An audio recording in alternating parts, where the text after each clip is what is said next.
દાખલા નંબર 31 સમાંતર બાજુ ચતુષ્કોણ ABCD ના 3 શિરોબિંદુઓ A12 B24 અને C59 છે. ચોથા શિરોબિંદુ D ના યામ શોધો.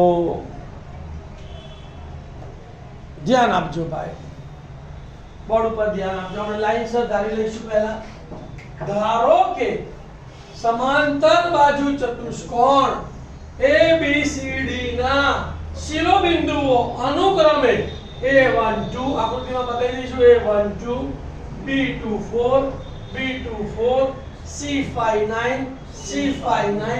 અને BX4 Y4 છે. જ્યારે પણ આ ચતુષ્કોણના શિરોબિંદુનો દાખલો પૂછાય ને ભાઈ, ત્યારે એક જ વસ્તુ યાદ રાખવાનું કે બંને વિકર્ણના મધ્ય બિંદુના યામો સરખાવી દેવાના, એટલે દાખલાનો જવાબ આવી જાય. શરત લખીશું ભાઈ કે સમાંતર બાજુ ચતુષ્કોણના વિકર્ણો પરસ્પર દ્વિભાગે છે. તો માટે શું થશે? AC ના મધ્ય બિંદુના યામ વિકર્ણ AC ના મધ્ય બિંદુના યામ બરાબર વિકર્ણ BD ના મધ્ય બિંદુના યામ. મધ્ય બિંદુના યામનું સૂત્ર આપણને ખબર છે, x યામોનો સરવાળો ભાગ્યા 2 y યામોનો સરવાળો ભાગ્યા 2.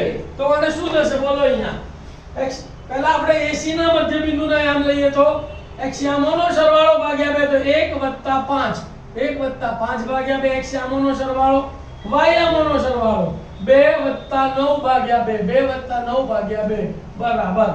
હવે વિકર્ણ BD ના મધ્ય બિંદુના યામ x યામોનો સરવાળો 2 + x4 ભાગ્યા 2 x4 ભાગ્યા 2 y યામોનો સરવાળો ભાગ્યા 2 4 + y4 ભાગ્યા 2 4 + y4 ભાગ્યા 2. આ બંને કેવા છે? સરખા. બંને સરખા ક્યારે હોઈ શકે? તો કે બંનેનો x યામ અને y યામ સરખો હોય તો બંને સરખા કહેવાય. તો આપણે x યામને x યામ સાથે સરખાવીશું, y યામને y યામ સાથે સરખાવીશું. શોધવાના યામ આમાં છે તો આને આપણે પહેલા લખીશું. તો માટે શું લખીશું બોલો? 2 + x4 / 2 બરાબર 5 ને 1 6 ભાગ્યા 2 તથા 4 + y4 / 2 બરાબર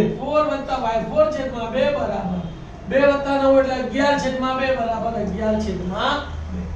સામ સામે સરખે સરખું ઉડી ગયા તો 2 ઉડી ગયા તો શું વધ્યું? અહીંયા 2 + x4 બરાબર 6 2 + x4 બરાબર 6.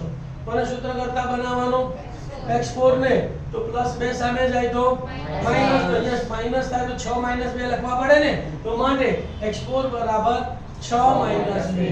6 માંથી 2 ગયા એટલે 4 તો માટે x4 બરાબર 4. હવે અહીંયા 2 ઉડી ગયા, શું વધ્યું? અહીંયા 4 + y4 બરાબર 11. તો શું લખ્યું અહીંયા? 4 + y4 બરાબર 11. કોને સૂત્ર કરતા બનાવીશું? y4 ને તો +4 સામે જાય તો માટે y4 બરાબર 11 - 4. 11 માંથી 4 જાય તો 7 તો y4 બરાબર 7. એટલે x બરાબર 4 આયા અને y બરાબર 7. આ તો જવાબ લખવાનો કે D બિંદુના યામ 4 7 છે. ખ્યાલ આવી ગયો?